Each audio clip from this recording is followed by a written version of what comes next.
Hello friends, ITI के इस YouTube channel में आपका स्वागत है जिसका नाम अंबेडकर आईटीआई है, जिसमें आपको मैकेनिकल ट्रेड से related per day video provide किए जाते हैं।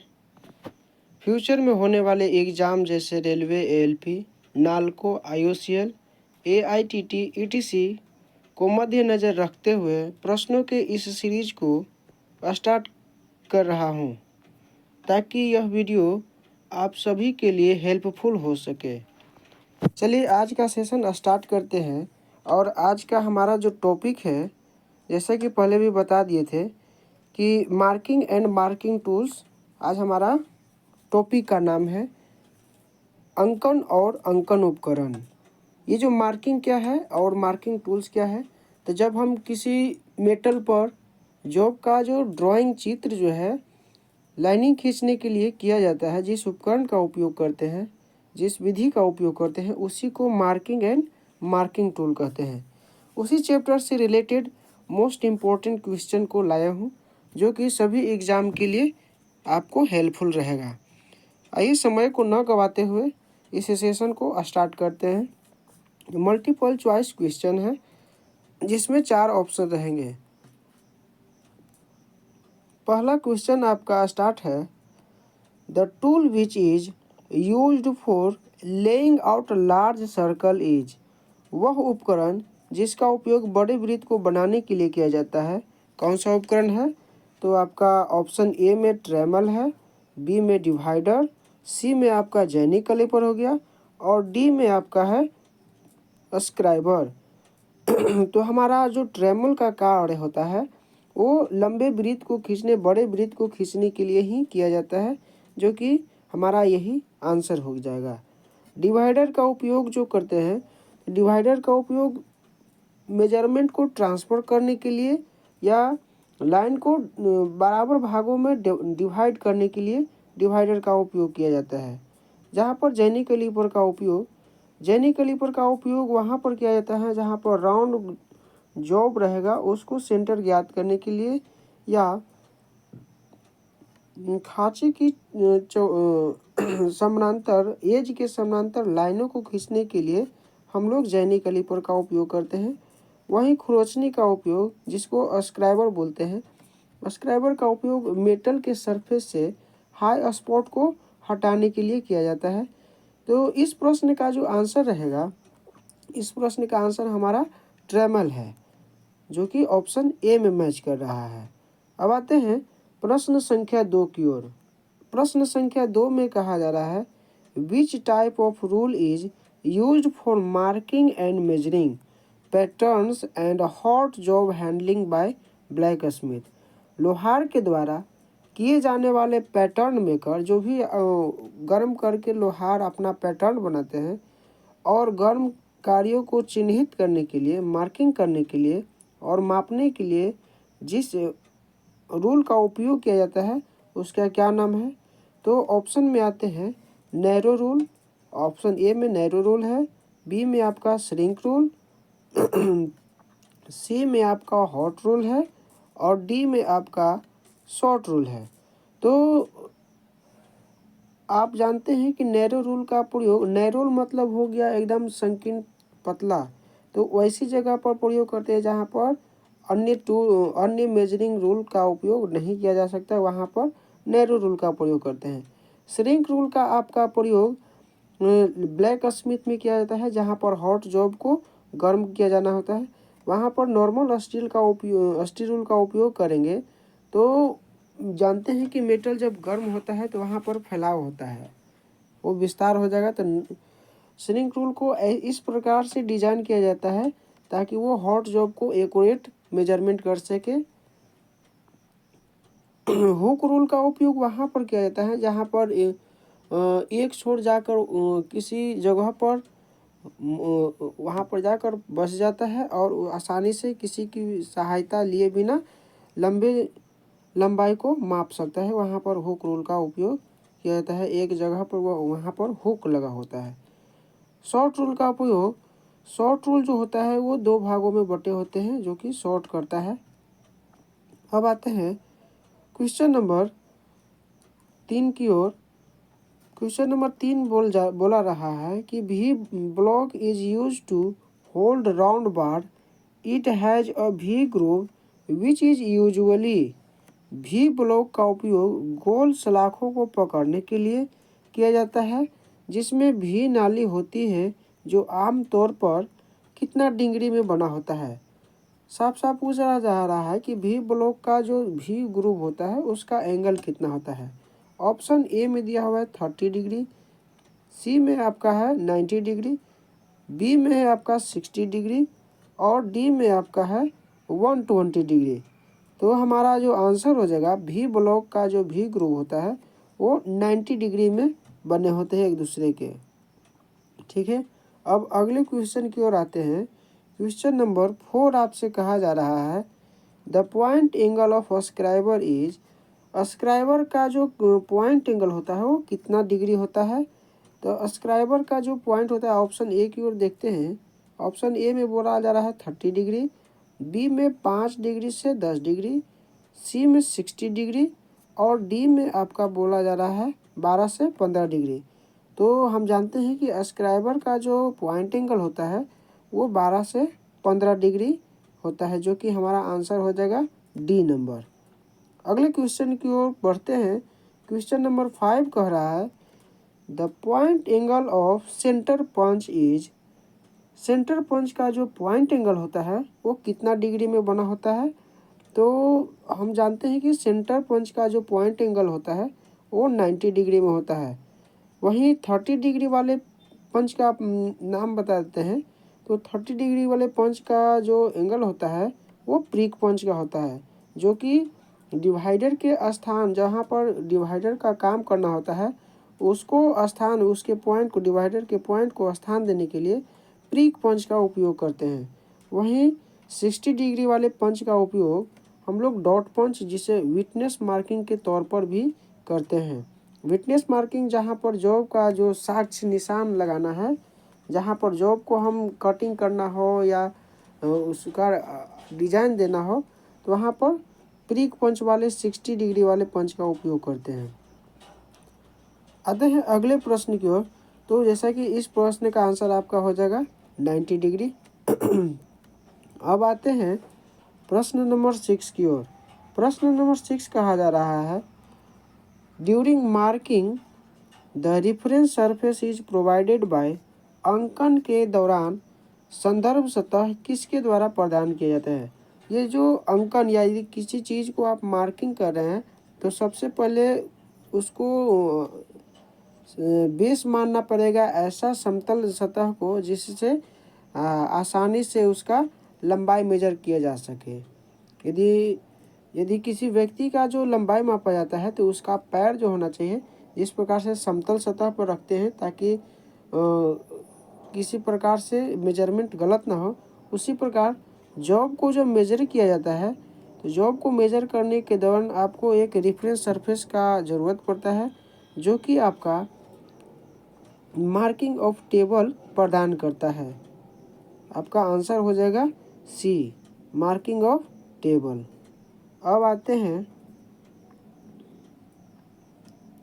क्वेश्चन नंबर 7 की ओर। क्वेश्चन नंबर 7 बोला जा रहा है the slot are provided on angle plate for.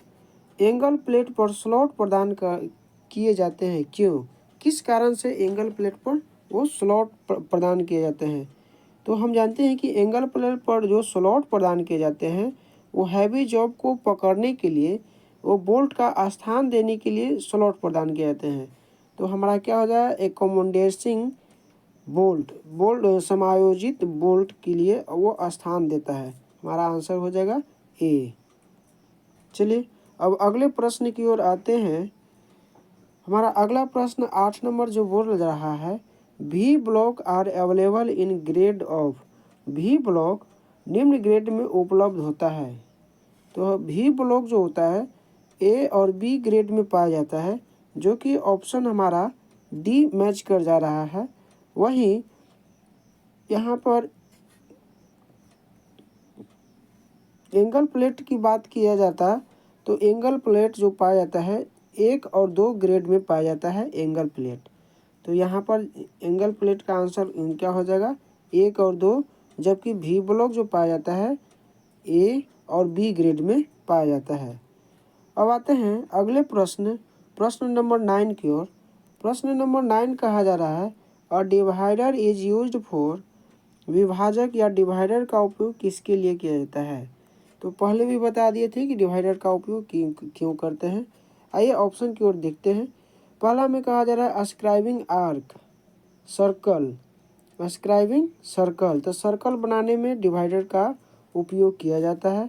अस्क्राइबिंग arc, arc बनाने में भी डिवाइडर का उपयोग करते हैं।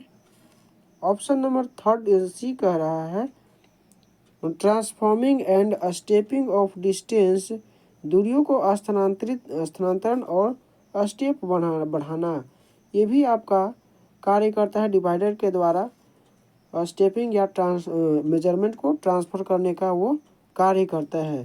तो सभी ऑप्शन सही है, तो हमको बढ़ना है ऑप्शन नंबर डी की ओर, जो ऑल ऑफ द एबव दिया गया है। आगे आते हैं क्वेश्चन नंबर 10 की ओर।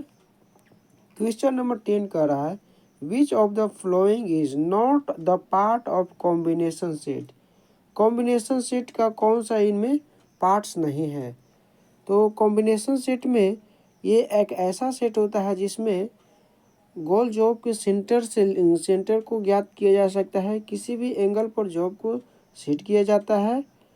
पहला नंबर पहला नंबर है कि किसी भी गोल जॉब का केंद्र ज्ञात करेगा। दूसरा नंबर आपका है कि वो किसी भी एंगल में जॉब को सेट कर सकता है या चेक कर सकता है। थर्ड नंबर में आपका जो है वो स्क्वायर हेड होता है, जिसकी सहायता से 45 डिग्री में जॉब को बांध सकते हैं या आप उसको 90 डिग्री में भी चेक कर सकते हैं। तो यहाँ देखते हैं कि उसमें प्रोटेक्टर हेड होता है, जिसकी सहायता से एंगल को मेजर करते हैं। स्क्वायर हेड होता है जो कि 45 डिग्री और 90 डिग्री में वो चेक करता है। और सेंटर हेड का काम होता है, सेंटर हेड का काम होता है कि वो गोल जॉब को केंद्र ज्ञात करना। लेकिन यहाँ पर हमारा जो स्टॉक जो होता है वो नहीं होता है कॉम्बिनेशन सेट में। तो हमारा राइट आंसर क्या हो जाएगा स्टॉक। हम क्वेश्चन में यही पूछ रहा है कि कौन सा हिस्सा नहीं होता है, तो स्टॉक नहीं होता है। अगले क्वेश्चन की ओर आते हैं। क्वेश्चन नंबर 11 कह रहा है अस्क्राइबर इज मेड ऑफ, अस्क्राइबर किसका बना होता है। तो हमारा जो अस्क्राइबर बना होता है वो हाई कार्बन स्टील से बना होता है। अगले क्वेश्चन की ओर आते हैं। अगला क्वेश्चन बोला जा रहा है which one of the following part of a universal surface gauge help to draw parallel line along और datum edge, universal surface gauge का निम्नलिखित में से कौन सा भाग डेटम के किनारे के साथ समानांतर रेखाएं खींचने में मदद करता है। ऑप्शन की ओर चलते हैं। ऑप्शन ए में बोल रहा है फाइन एडजस्टमेंट स्क्रू, बी में बोला जा रहा है गाइड पिन, ऑप्शन सी में बोला जा रहा है, ऑप्शन सी में आपको बेस है, और ऑप्शन डी में आपको बताया जा रहा है कि ऑप्शन डी रोकल आर्म। तो हमारा जो ऑप्शन रहेगा राइट ऑप्शन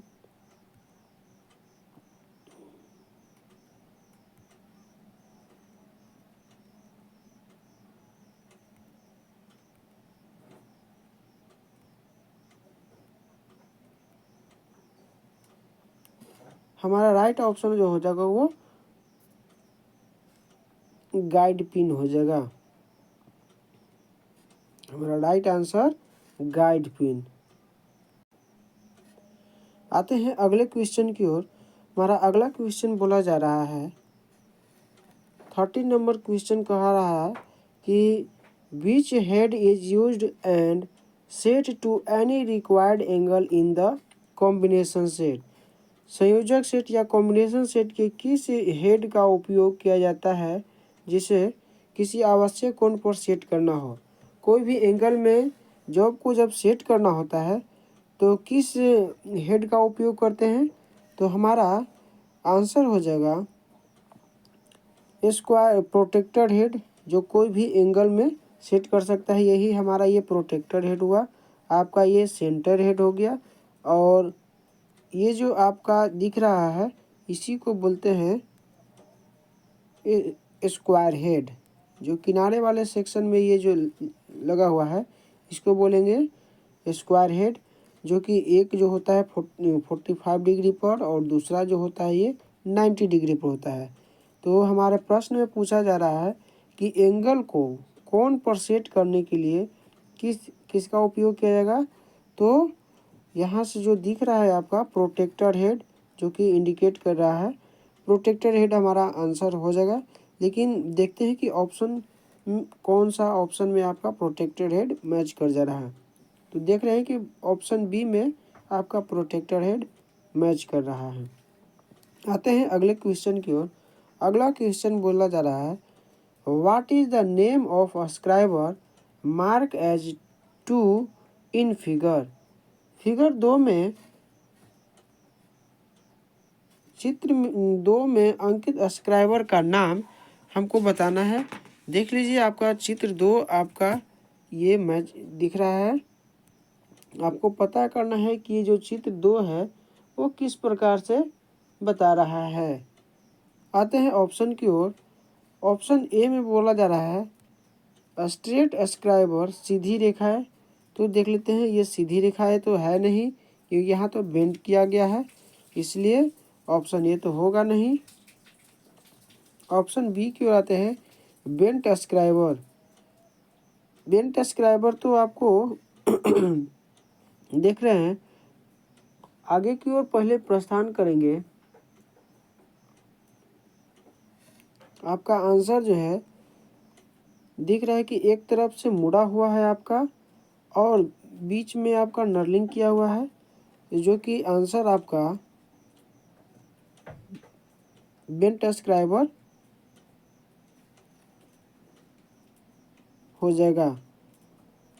अगले क्वेश्चन की ओर चलते हैं। हमारा आज का इतना ही क्वेश्चन है। मार्किंग एंड मार्किंग टूल से रिलेटेड जो भी इम्पोर्टेंट क्वेश्चन बने मैं इस वीडियो में आपको बताएं। और अगले क्वेश्चन का जो सेट मिलेगा आपको वो मेटल चैप्टर से मिलेगा। आपसे फीडबैक के रूप में जानना चाहेंगे कि हमारा ये वीडियो का आज का सेशन कैसा लगा, और यदि अच्छा लगा हो तो लाइक सब्सक्राइब कर लीजिए और अपने दोस्तों के साथ शेयर कीजिए। धन्यवाद।